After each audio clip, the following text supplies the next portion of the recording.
Okay, hello everybody. Ruth and Anya here, back again with our joint online book launch. And so, in this segment, we're going to talk to Anya about her book, Lightworker Undercover. We're getting slap happy. Now, you've been watching these outtakes now. Every time I do something now, you're waiting for me to do like I did in the outtakes. But before we move to Anya, I just wanted to read a quote in the previous segment, the previous live broadcast. We mentioned Milarepa, a Buddhist saint, and I just wanted to give you a quote from my book, Soul Astrology, from page 44 in the paperback. And this is a wonderful quote because it speaks to Lisa's question from earlier Yes. and what we were talking about. So this is Anya. The reason I'm quoting this now is it kind of bridges, it's kind of a segue between our previous segment and leading us into Anya, because for many years when I was first working with Anya, she would often refer to what is known as clear space. And I'm going to come to that in a little while, and we'll ask Anya a little bit more about that. But I want to open by reading this quote from Milarepa. Rest naturally like a small child. Rest like an ocean without waves. Rest with clarity like a candle flame. Rest without self-concern like a corpse. Rest unmoving like a mountain. And that's the Buddhist saint Milarepa. So, like I said earlier, as we were talking in the previous broadcast, it's often way out there, very, very Zen-like. I remember when I was first working with Anya that often she would speak almost in paradoxes, and it's kind of resolving the paradox that leads you to greater insight and greater wisdom. I was very honoured actually to be able to be asked to be invited by Anya to write the foreword for her book, and so it was. In writing the foreword, I actually mentioned this whole point about how working with Anya, the language she uses sometimes seems quite unusual, and because the mind can't get it. And she used to say She used to say to me, "You can't get it from the mind." And I thought, at one point, she must have studied things like emotional intelligence and humanistic psychology and the work of Carl Rogers. A lot of these. Maslow. I studied a lot of these things when I was doing teacher training, and I thought, wow, when I first started to work with Anya, she was one of the most fantastic facilitators I'd ever met. A facilitator being somebody who can bring forth from you, draw forth from you your best qualities. And I'd read a lot about and studied a lot of educational theory, and I knew in theory what an excellent facilitator was supposed to be, but I'd never met such a rare, exquisite facilitator as Anya. And this sounds a lot, people watching this who don't know Anya could be listening and going, wow, she's saying this on a bit thick. You would really have to have been around Anya for some years and watched her work the way I've seen her work.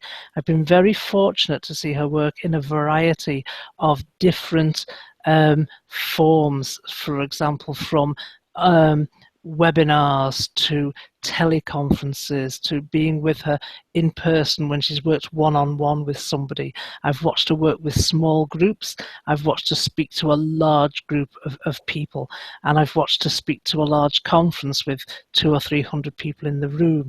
And each time she is able to bring a unique quality to every single interaction. I've never seen her bump up against something that has daunted her or stopped her. She's always been able to respond appropriately to every single situation, to every single person or every single group in a way that transforms that group. And so in wondering how she did that, she would always tell me, Ruth, it's very simple. It's just what I call clear space. Clear space? The mind can't get it. So that's why I wanted to open with that quote by Milarepa. And so maybe at this point, before we move to Anya's book, to ask Anya if you would say a little bit about clear space, Anya. Could you give people a little bit of an insight into what you mean by The that? image, the most direct that comes in the moment, the second you ask that question, comes the image of a mirror. It's that simple. Just imagine a mirror and imagine clearing that mirror. And then you have a higher quality reflection.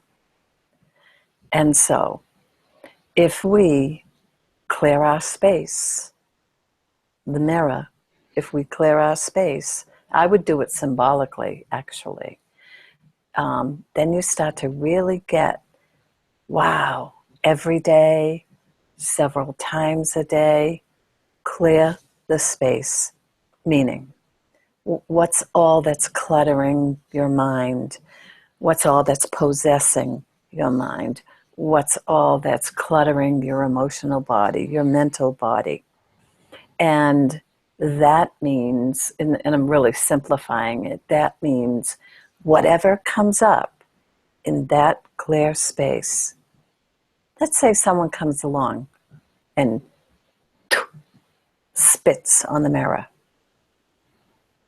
Don't react, respond. Clear the space. Don't engage. What'd you do that for? You know, or personalize it. You did that to me. Why'd you do that to me? Personalizing it. It's just something that's arising in the clear space, and it will dissolve because everything is energy, just like the waves in the ocean, just like the clouds flowing by in the blue sky. Everything is energy in motion. You're angry, you're happy, you're sad, you're ecstatic, you're pissed off. Being able to just be with, not engage, not grasp, just be with what is there, what is presenting, what is coming up in the clear space in the moment. Am I too far out there with that, Ruth? Well, it might seem so to people, but I'm about to bring it right down to earth because that clear space of which you speak is actually the very highest. In the previous broadcast, I said about how I'd studied a lot of Buddhist teachings, some of the highest Buddhist teachings being Mahamudra and Dzogchen.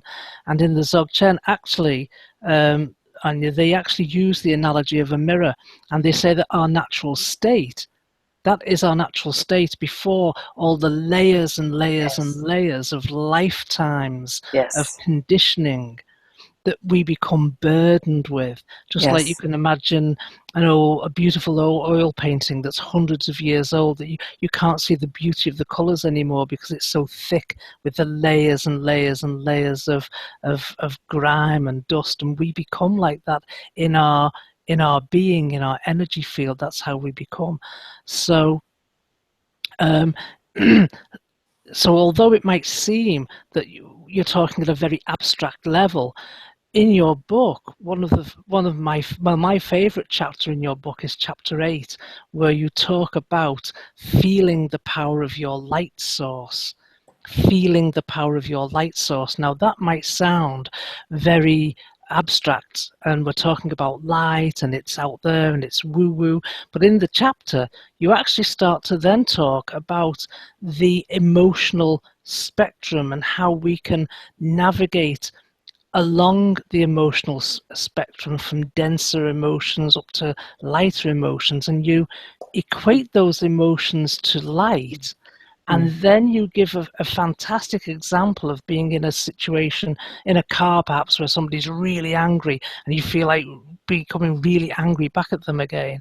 But you give the practicality of how in a very tense and potentially volatile situation, this is actually a practical way to be in that situation, that that has a practical benefit. So could you say for people a little bit more about how that can be the case?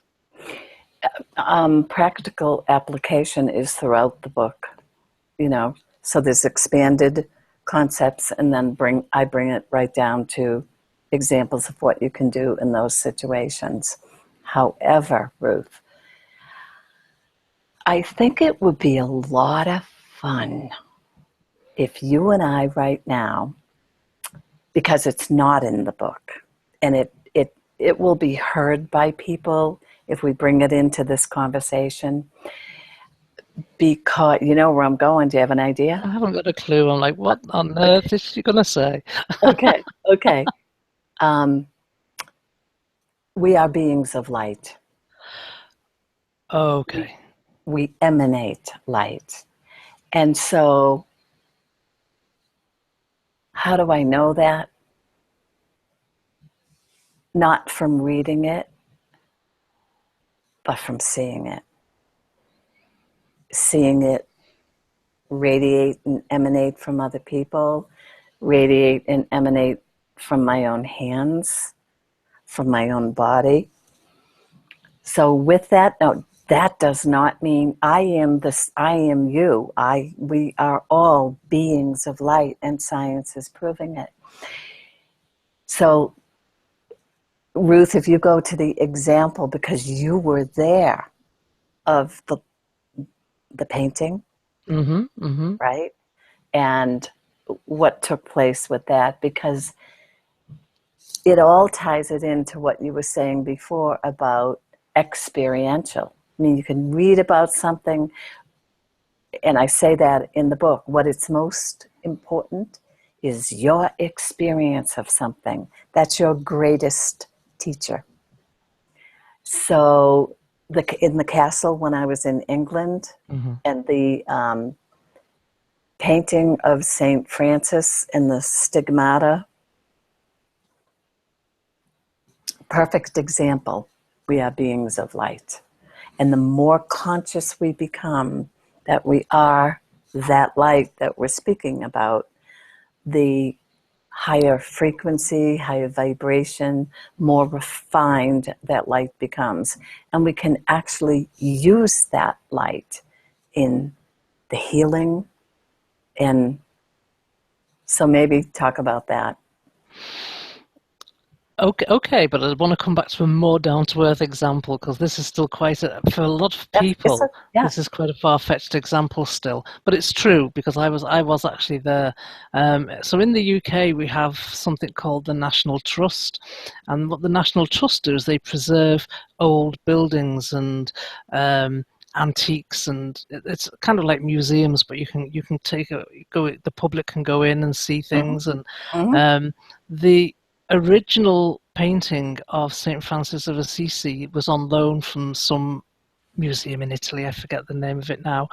And it hadn't been restored yet because they were concerned about how to do it without damaging the original. It's hundreds of years old. I forget who painted it, whether it was, I forget now, actually. And in the castle, they kept the velvet drapes closed to keep the room dark. That's right, because the light can damage these paintings, so they're kept in a dark room with the heavy drapes closed. And the painting was exactly like I mentioned earlier. It was just covered in hundreds of years of grime, so that it was very dull. It was a very, very valuable painting, but you couldn't actually see much of the original beautiful colours because it was so dull. And as you weren't allowed to go too near it either, because there was a like a blockade around, a rope around to stop you getting too close. And so Anya stood back and just like held her hand, like she just did this, so that the energy could emanate, the light could emanate to the painting. And as we stood there, it started to get lighter. It started to lighten up. The original vivid colours started to started to show through the dullness of all the years of grime. So that was a very real example. Yeah. So this is how I can say from my experience, we are beings of light. And we're here to emanate light, to lighten up the shadow aspects of what's being played out on the planet now.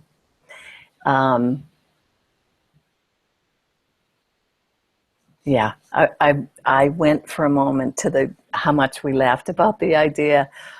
Go ahead, the idea, get a website, paint restoration. Exactly. Send it out, charge $3,000, right? That's hire yourself out to the National Trust, but they're worrying about how they can renovate these old paintings without damaging them. Well, what better way to just stand there and wave your hand over that you're not even touching them? That doesn't damage them in any way whatsoever.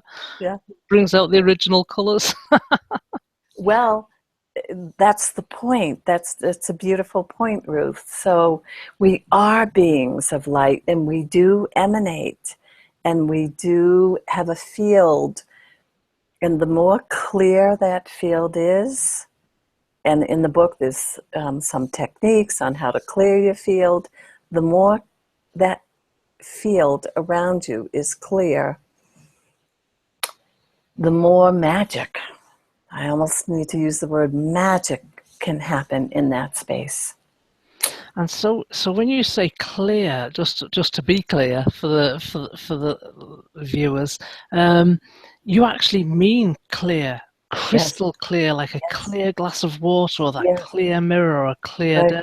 And so what in the Dzogchen tradition, the teachings say that is our natural state, that our mind is actually crystal clear, and we get burdened, by carrying heavy limiting beliefs and thoughts, and that's what causes us to feel dense. Yeah, familial conditioning, societal conditioning, it's all layering on. And so clearing those, constantly questioning, is that true for me?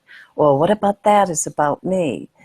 It's in these times, it is really, really, really important, now more than ever, to go home to you and tidy up. And by what I mean by tidying up is question everything. Question everything. How come I'm doing this? Is that really my thought? Do I really believe that? Start questioning. Because underneath all of that conditioning, your name is Ruth. That's the beginning of it. Right? So the more we start questioning that, the more we can begin to release the conditioning, release the victimhood. Yeah. Kind of hard to really get into it in one little, but it's all here in the book. It is, and one of the things, again, in my favorite chapter 8, is about how you use feelings. Feelings is your guidance system, so you can kind of check in with yourself as to how dense or light you are by seeing how clear or not clear you are. And you give this example of how you can clear your field, but also of how you can tell when your field is not clear. How can you tell when you need to clear your field, when you're still carrying something from a previous argument, or so can you say a little bit about that, Anya? Yeah, recurring thoughts. I would say the quickest way is if thoughts keep occurring about a person, place, or a situation. If it keeps coming into your mind, you're not clear with that yet. Could have been an argument from the night before. You wake up the next morning, bam, person's right on your mind. Your energies are still engaging.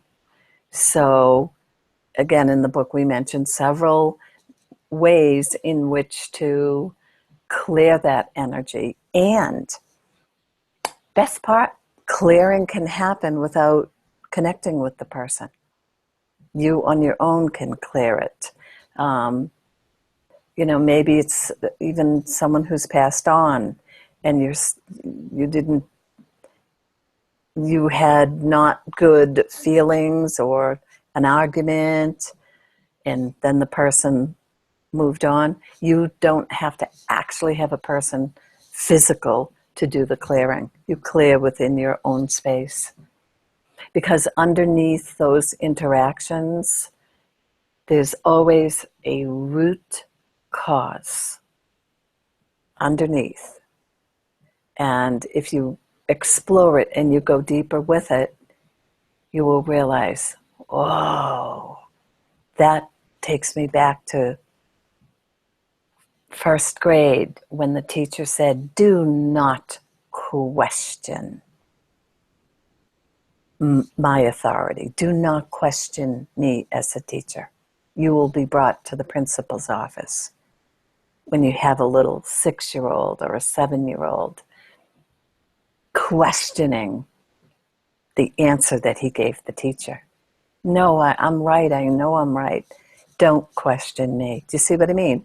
It starts there, and then that escalates over the years, because that energy as a child never got resolved. So the child shrunk and pulled back, and then head down and eyes go up. And so that energy didn't get resolved. And so where that shows up is there could be challenges, 14, 17, 27, 33, challenges with authority. Could be rebellion, don't you question me. You see it coming back out in an escalated way. So when we take the time for self-exploration and question the things that are coming into our life, they're coming up for the clearing. And then the more clear you become by doing that type of self-exploration, the brighter your light becomes. And the brighter the light, so to speak, or the clearer the space, anything that isn't that 100-degree light bulb, but anything that isn't that will come up into that light for dissipation. And what's going on the planet, look around, it's everywhere. The planet needs us grounding light and being light in a higher way than ever before. So the more each of us can know ourselves as light, then we're on path, then we're on purpose. Wow. And that's where your work, Ruth, and my work, which is why we're launching books together, are very complementary to each other. They really are. So listening to you speak, I know, because I know you, and I've attended a lot of your workshops and personal retreats, and I've worked with you in a lot of different ways, to include personal coaching over the years. And I know you do some phenomenal 3 times a year emotional release workshops, which I've attended only because I don't get to America often. I only managed to attend one, but they are really powerful. Yeah. I can still remember the insights that really blew me away from that one time that I attended. So because I know you, I know all these things about you, but somebody listening to you, I know friends of mine who might listen to all these words and go, but how can you know, Anya? How can you know that? I'm being devil's advocate now. I know somebody who would sit here and say, how can you know that? So if that person's watching this video now, how would you say to them, how can you know? How can I know what? That we're beings of light and about this clear space. I just gave you a perfect example. Oh, I see. Yeah. So stay with me for a moment. Mm-hmm. It's the experiential piece, right? And so then you move into a place of, and these are in the earlier videos, you move into the place of where your intuition is in the space of just knowing, and it's instantaneous. all the books that you've read, let's say, and the schooling and the education and all that, something moves aside for a moment and something drops in. And then you share that with the person maybe who's doing the asking. And it just, I mean, it gives new meaning to it comes out of nowhere, right? Because you're connecting to higher frequency and the intuitive knowing is just dropping in. Because the mirror is no longer clouded. And that's not saying it's all the time. Of course, life's a process, stuff comes in, but you clear it as it comes in. Unlike the chapter 11 is my favorite chapter, and it's the light of the new children. And the new children are coming in so connected, so clear, until they're not, until we start laying the conditioning on. In order to be a good boy, this is what you need to do. And all of a sudden, the good boy knows how to be that. That's the beginning of the conditioning. But they come in so clear. That's the type of connection I'm talking about. And I bring examples in the book about that. Wonderful, yes. And so when you were talking about how in that clarity, everything falls away. The first thing that came is that again, going back to the Buddhist tradition, they do talk about the wisdom that they call the clear light mind, the clear light wisdom, and I think that's just a perfect analogy for what you talk about as clear space. So it's right there in the Buddhist teachings, in the ancient wisdom. Everything you speak of is right there. Yeah. And they say that there's a wisdom that's beyond the mind, and wisdom Yeah. that's beyond words Yeah. and thoughts. Yeah. That's where we're all going. We're all going. We're all going. Yeah. And so they call it the space of no more learning in this wisdom, because it's beyond words. So, but how can that be practical? So I'm not asking you. I'm remembering a time that I saw you work with the group of Spanish people in Scotland, and so I want to say this for people who are watching, because it's pretty amazing to see. What some people may not know is I did counselling training, and for some years I was working as a counsellor and teaching counselling to counselling students. So I did a little bit of, the reason I'm saying that is I did study psychology a little bit, studied counselling a little bit, which is why I know about Carl Rogers and Maslow. And so I can see how people can sit in talking therapies for a long time, but they're still burdened. You can see it in their expression, you can see it in Yes. their face. And I remember you giving me a camera when you did this workshop in Scotland, and this was very amazing because At Findhorn, right? at Findhorn, yes, Yeah. in Yeah. Scotland, there was a group of 30 or 40 Spanish people who didn't speak English. They had a translator with them, and I know you don't speak Spanish, maybe aside from saying hola, but that's it. So the work that was done with that group was beyond words.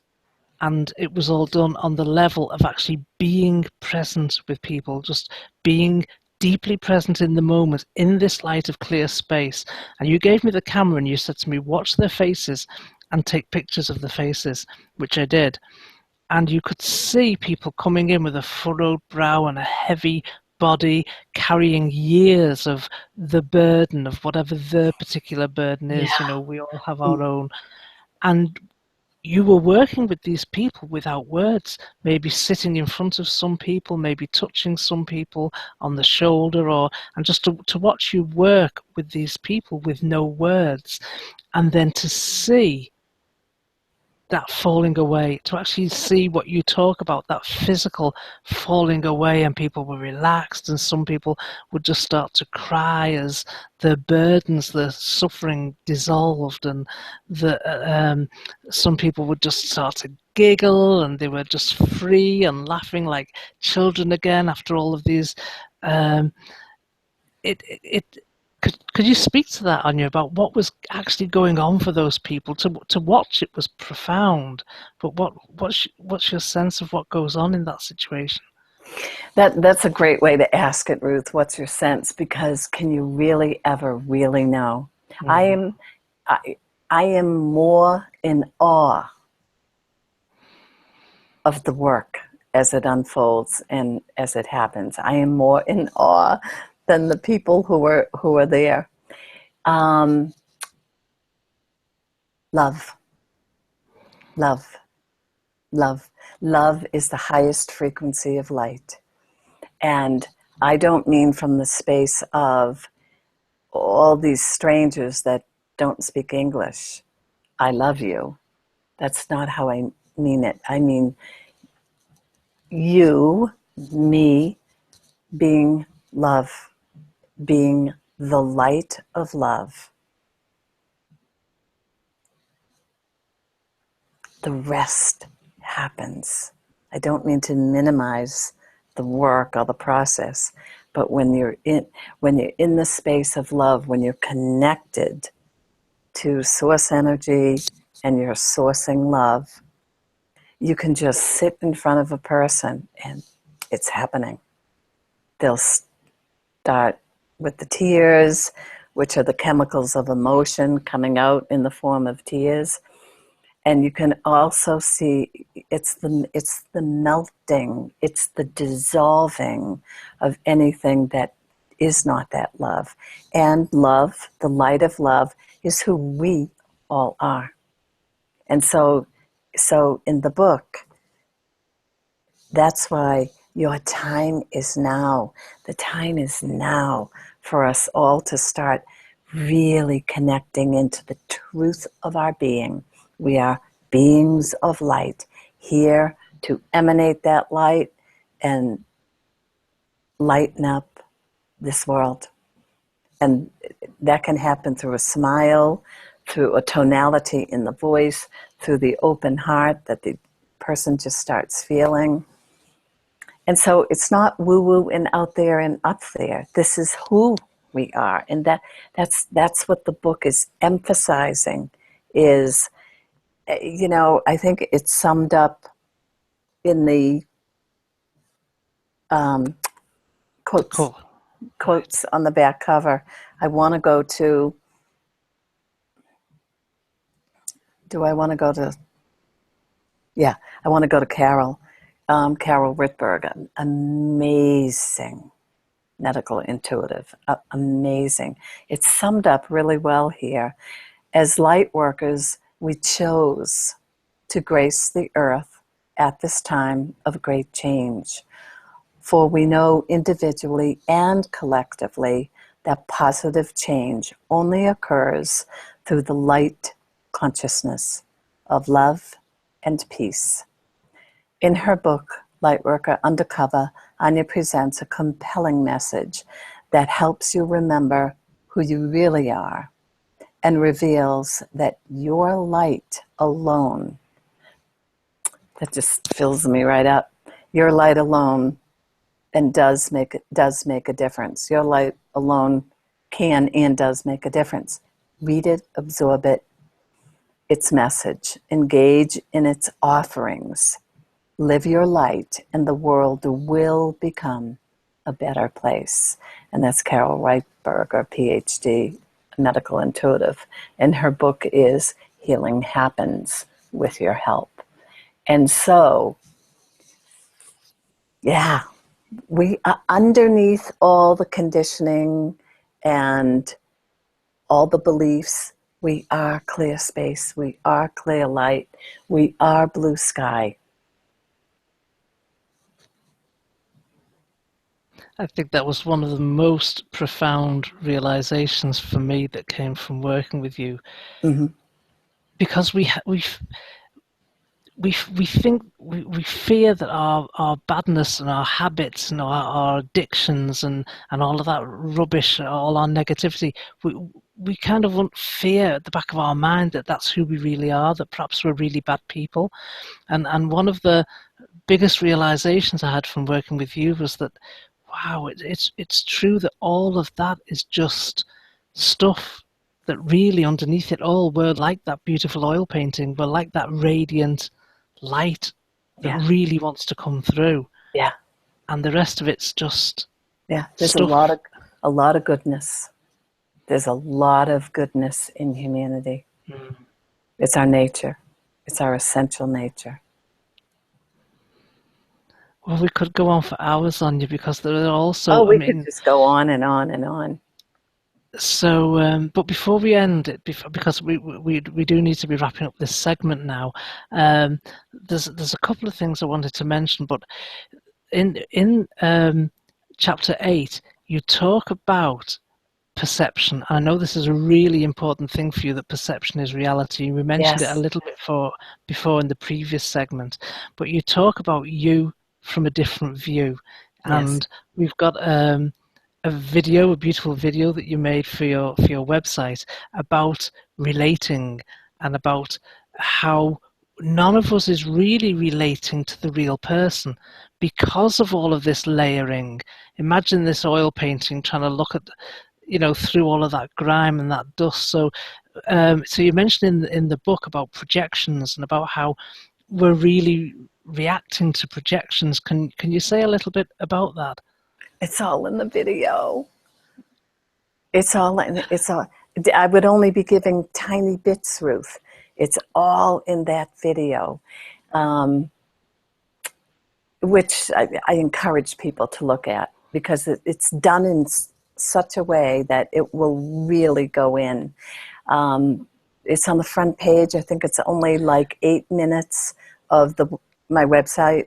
Yeah. Oh, we're going to put it straight in the feed. We'll Oh, on great. our yeah Oh, on our that's Facebook awesome. launch That's page. awesome, Ruth. That's Right, awesome.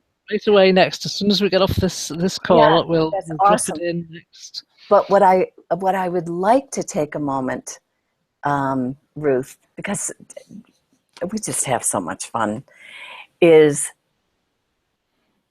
how that video came about, because it's perfect example of coming from clarity, and boom, the information just dropped in. I didn't write it. I didn't plan it, right? It just, bam, right? Do you remember? You were there because Exactly. I'm not a techie, folks. That's just don't have that kind of wiring. Ruth is amazing. So it's what you see is always co-creative. Ruth's doing the tech, and I'm just dropping it in, the information, move this, put that, this, that, and then, I mean, it just came together. No writing or script, it just, bam, yeah? A single take. There's a few things that I've worked with you on. The video that we posted earlier, the Voices of Unwavering Strength, Oh, that was amazing. so beautiful. I hope everyone watches that. Voices Of Unwavering Strength. of Unwavering Strength. So maybe say a bit about that. Well, for over a year, Anya was a co-author in a book series called Unwavering Strength, and she wrote a chapter in Unwavering Strength Volume 1 and Volume 2, I think. Yeah, yeah. And there were 32 co-authors in each volume, so 64 co-authors in all. And Anya interviewed each one for Unwavering Strength Radio, which she was doing at the time, which was part of the Quantum Alchemy broadcasts. You can find all of these on Anya's website, anyasophiamann.com. So if you're not familiar with Anya's work and you want to listen to some of these broadcasts, you're going to hear some profound material. But so there was about 45, 50-minute interview with 64 co-authors. Now, if you know anything about editing audio files, there's a heck of a lot of material there to listen to go through. And it was an And hour long, right, Ruth? each Each one, show. yeah. So we're talking over 64 hours Yes. of recorded material. And Anya said that what she wanted to do to celebrate the launch of the Unwavering Strength book was to put together a short YouTube video with just like a 1 minute or less sentence that summarized the main message of each author. Well, I was horrified. I thought, this is going to take years. We're never going to get this done by launch day.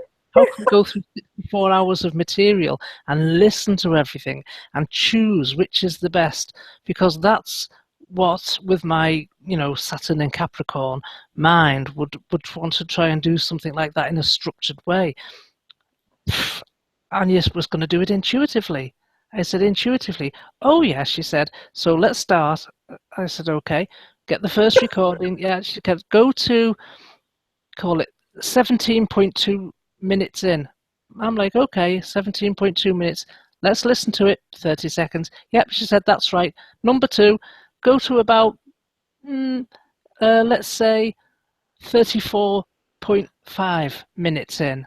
I'm like, okay, 34.5, press play. Yep, that's it. Okay, start it there, stop it there. Next. Within 2 hours, we had the video done intuitively. Now, you will not believe that when you listen to it.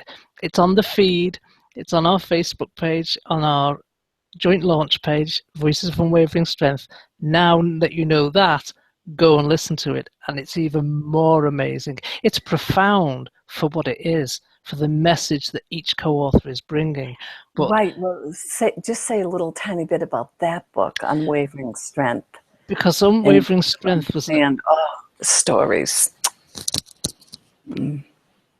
A compilation of people who had been through very challenging times, and each co-author has got a story to tell about what they've been through, what they experienced, and where they found the unwavering strength within themselves that got them through those times. And so the compilation that is inspiring to people who are currently going through challenging times, which is nearly everybody nowadays, it seems. Yep. So there's a very powerful series created by Judy O'Byrne. We should give Judy O'Byrne a call out here because she was the creator of that series, is the creator of that series. Right, right. So we've kind of gone off a little bit though from Anya's book, so I want to come back to Lightworker Undercover and bring it right in here, because we were talking about how Anya puts things together intuitively, and we are going to post the video You from a Different View, which she did the same way, no planning. And also, by the way, if you've been laughing at my outtakes, that's the reason why Anya hasn't got any outtakes, because whenever we work together on anything, she just says okay. And usually, very rarely does Anya have to redo something, because she's not trying to contrive something with the mind. She's in the present moment and just following the energy, and it is pretty magical to watch how it just unfolds and comes right so many times. So, but we're talking about Lightworker Undercover, and there are so many ordinary examples of people, everyday people. That was the point I wanted to bring forward on you. In chapter 10, Shining a Light on Lightworkers Undercover, you talk about ordinary people, like the people in the hotel and the pharmacy dispenser and the school teacher. That there are light workers undercover, just out there doing everyday things, not magical miracle things, but ordinary. And I want to shine a light on that, so that when people read the book, they find themselves in the book and realize, wow, I'm working the light too. And there's also, I want to go back to a video, I believe, Ruth, that you posted. I asked you to post. There's a video of a fellow, and he's a perfect example of a light worker at work. And there's also another video of a young boy, perfect example of a light worker at work. So all the videos that are posted are to support you in understanding what's really going on here. So I'm pointing out. Go ahead. And that's who you've written the book for, is the ordinary people who are doing everyday jobs, who might not think that they're light workers, but they really are. Yes. Because the ordinary little things they do that are important, that's their way of flowing light. Yeah. And so So thank you, Anya. Thank you for this segment. You can get Anya's book at lightworkerundercover.com. And don't forget, for the launch weekend, this weekend, for the launch, you can get the launch price. It's half price, $9.99 United States dollars. And it will, after the launch, it will be going up to full price. So it's a fantastic opportunity to get that now. Now, I do know that there are people, we've realized that there are a lot of people are actually enjoying these videos and watching them through YouTube Live right Mm-hmm. now. But you Mm-hmm. may not realize that we've got a live online launch party going on, a book launch party going on right now. Live on Facebook. So for the people who are watching this on YouTube, I want to give you the link to hop over to Facebook. It's facebook.com/lightworkerbooks. It's that simple. Facebook.com/lightworkerbooks, because there's all of this material and the videos and things that we're talking about. They're all right there on the Facebook page, and of course all the interaction and dialogue and conversation. And I think we've had a couple of competitions, and somebody's already won a book. So so there's lots going on the Facebook page. Hop over and take a look at that, and like the Facebook page, and then you'll get any updates about what's going on that you might not see if you're watching us from YouTube. But the book, launch price $9.99, lightworkerundercover.com. It's written for ordinary people like you, so that you can recognize the lightworker in yourself. Any final words, Anya? Yes. And I just want to give a shout out and a congrats. Ruth's book has already come to the ranks of an Amazon bestseller in the United States, right? Hasn't hit On the UK yet. Amazon.com. Yeah. On Amazon.com. So yay, Ruth. Yay. And that all happens from people like all of you. Purchasing the book is what causes it to go up in the ranking. So yay, Ruth. And so on that note, everybody hop right over now and buy Anya's book, so that Anya's book can get up in the ranks as well. Woo! Yeah. Okay, so it's getting very late here in the UK. It's 2:25 a.m. here in the UK. Yeah. And I'm just going to pull up my clocks here now. We've got 3:25 p.m. in Wellington, New Zealand. We've got 1:25 p.m. in Melbourne. Hi, hello everybody. Hello to all our Australian friends and family. Western Australia, we've got 10:25 a.m. in Perth, and it's now, according to my clock, it's 9:25 in Boston, it's 7:25 in Denver, Phoenix, and Los Angeles. It's 6:25 for you. It's still early. So I'll be taking a break for a couple of hours here now. Things will go a little bit quiet, and then we'll be picking it up again soon. But there's going to be those videos here that keep the comments coming, and Anya's going to be here, because we're keeping going. We're keeping going until 4:15 p.m. Saturday UK time, which is 11:15 a.m. on the East Coast USA, and that's when our 24-hour book launch will come to an end. But all of the posts will still be right there on the Facebook page, facebook.com/lightworkerbooks. So if you discover us a little while after the launch, you'll have missed the launch price for the books, but you can still watch the videos and have a chuckle at the outtakes and things. Okay, so we'll be with you a little while later. Bye for now. Bye for now. Bye.